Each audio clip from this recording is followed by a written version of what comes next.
Well, Michelle, I'm with Chad Summers, who's watching Banishing get a bath after a workout this morning. Chad, tell me about the work. I just wanted to open up his lungs a little bit, cutting back to the three-quarter distance. Just went 3/8 from the quarter pole, nice and easy. Angel Moreno, his regular rider, was on him. He did it super. We broke off in 13-3.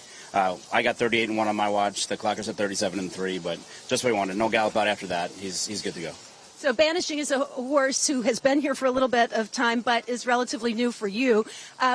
How do you assess a horse like this and just talk about kind of taking over going into the Breeders' Cup? Don't change anything. Look, I mean, just a little bit of a licensing issue with David, but he's done a great job since he's got this horse. The horse made more than $1 million for him. I mean, Tyler Gaffleon's going to ride him in the race. He knows him so well. The people that know anything about the regs and sheets, he's at 3.3s the 2 times he ran 6.5 furlongs. So, cutting back from the 1.8 miles to the 3/4, we feel like is within his scope. And look, he's a happy horse. He's fit really, really well into David's program. David doesn't train very hard, and we just kind of mimic his training over here. That's all. Yeah, for kind of a war horse, he really looks sensational. Yeah, no, he's shipped over well. He's taken everything in stride.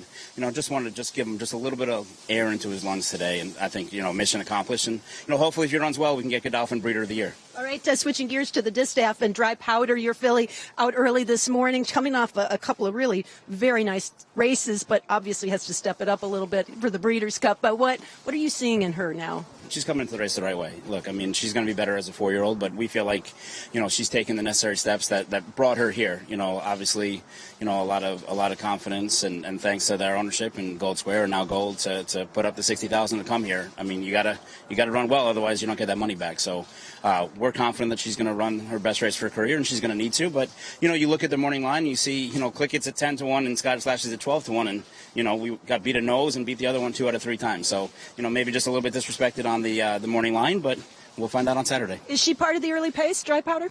Well, nobody's faster than Bob Baffert, right? We know that. So, look, we'll let Bob will do it, and we'll just enjoy the sights until it's time.